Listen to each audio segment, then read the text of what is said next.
Oke, bismillahirrahmanirrahim. Assalamualaikum warahmatullahi wabarakatuh. Innal hamdalillah nahmaduhu wa nasta'inuhu wa nastaghfiruh wa na'udzu billahi min syururi anfusina wa min sayyiati a'malina may yahdihillahu fala mudilla lahu wa may yudlil fala hadiya lahu. Ya, pada kesempatan kali ini saya akan kultum. Kultum di sini saya maksudkan dengan kultum yang berarti kuliah itu cakap-cakap dan tujuan Miftahul Jannah. Atau dari tujuan ceramah ini, tujuan berbicara ini, tujuannya adalah Miftahul Jannah, atau itu bahasa Arabnya ya, berarti bahasa Indonesia adalah ya mencari tujuannya, eh, mencarinya surga Allah, ya, mencari ridha Allah. Oke, kita akan membahas tema ya yang sering terjadi, yaitu adalah efek seorang pembaca Al-Quran yang juga seorang yang bernyanyi barat. Jadi di dalam kasus saya ini dia pembaca Al-Quran, tetapi dia juga senang bernyanyi barat. Ya, ini dicampur adukan. Dan yang kasus kita ini, ya ini lebih condong kepada bernyanyi barat ya. Memang dia konsis itu kan, ada membaca Al-Qurannya, tapi lebih berat di konsisnya, lebih konsisten bernyanyi barat. Barat ya, bukan bernyanyi berat, tapi bernyanyi barat. Di sini kan kita dapati 4 efek. Efek pertama adalah nada tilawah yang lebih condong kepada nada nyanyiannya. Jadi misalnya orang yang suka nyanyi Justin Bieber ya, mungkin suka nyanyi ya macam-macam nyanyi ya. Karena kita tahu itu nyanyian barat itu diadopsi ya, nilai-nilainya oleh lagu-lagu Indonesia sekarang menjadi ya seperti itu.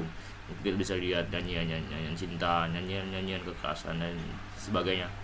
Di sini ya kita ulang lagi, nada tilawah yang lebih condong kepada nada nyanyian. Jadi mungkin kalau kamu suka ya nyanyi, suka dengerin lagu seperti itu, tidak menutup kemungkinan nada tilawah Al-Quran yang harusnya itu ya sesuai kaidah, sesuai syarat-syarat yang telah berlaku, sesuai batas-batasan, itu akan malah melewati batasan, yaitu seperti nyanyian. Sementara kita dilarang dalam membaca Al-Quran itu, tilawat Al-Quran tidak boleh seperti bernyanyi ya. Oke, sekarang kita lanjut pada poin nomor 2, itu kurang mendalami makna-makna yang terkandung di dalam Al-Quran. Ada dua kemungkinan atau dua kesimpulan dapat kita ambil. Yang pertama, bila orang ini adalah seorang santri gitu ya, jadi pasti dia akan mendalami makna-makna Al-Quran karena disuruh ustadznya gitu. Dan setelah itu di selain pelajaran, mungkin saat ada di rumah atau saat dia waktu kosong itu dia tidak mendalami mana-mana Al-Quran ya. Karena apa? Bernyanyi barat atau apa? Karena bernyanyi baratnya itu dia tidak terlalu fokus kepada Al-Quran, tidak terlalu punya rasa kepada Al-Quran.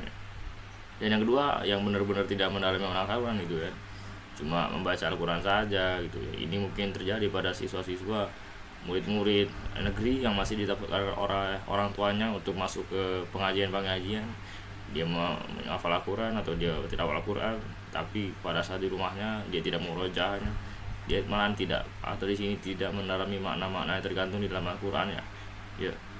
Yang ketiga, itu kurang mengimplementasikan nilai-nilai Al-Quran dalam kehidupan sehari-hari.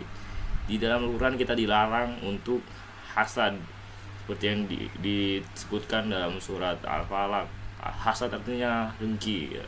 Jadi kita tidak boleh dengki kepada sesama, tapi kita bisa sering melihat seorang pembaca Al-Quran ya, dia tidak mengamalkan atau mengimplementasikan nilai-nilai Al-Quran ya. Salah satunya hasad. Jadi dia masih dengki sama teman-temannya ya, dengki pada hal-hal buruk, dengki memang sudah buruk. Dan mungkin salah satu faktor dia kurang mengimplementasikan nilai-nilai Al-Quran dalam kehidupan sehari-harinya itu karena itu dia suka bernyanyi, apalagi yang lebih condong barat. Dan lagu-lagu Indonesia yang mengadopsi nilai-nilai seperti barat. Yang keempat dan yang terakhir itu kurangnya pengetahuan tentang Al-Quran gitu. Ya, kalau gini nomor 2 kan kurang mendalami makna-makna, jadi dia belajar gitu. Kalau nomor 4 memang belajar juga, tapi dia kurang pengetahuan tentang Al-Quran. Bukan tentang Al-Quran saja, kita tahu bahwa sumber hukum Islam itu ada 2 yang paling umum ya, itu Al-Quran dan Sunnah. Jadi Kalau dia kurang pengetahuan tentang Al-Quran, berarti kurang juga pengetahuan tentang agama. Dia mungkin dipaksa ya, atau terpaksa gitu mengikuti kajian-kajian Al-Quran gitu, tapi apa, tidak masuk ke dalam otaknya. Karena apa? Dia sering bernyanyi barat, dia terlalu fokus kepada bernyanyi warga. Jadi teman-teman, itu merupakan statement saya atau pendapat saya tentang efek seorang pembaca Al-Quran yang juga seorang yang bernyanyi barat atau senang bernyanyi barat dan yang semacamnya. Ya Nyoan bisa diambil yang baiknya dan dibuang, ditendang yang tidak baik, yang kurang bisa dikoreksi, bisa dievaluasi di komen juga ya. Jadi cukup sekian. Billahi taufiq wal hidayah. Wassalamualaikum warahmatullahi wabarakatuh.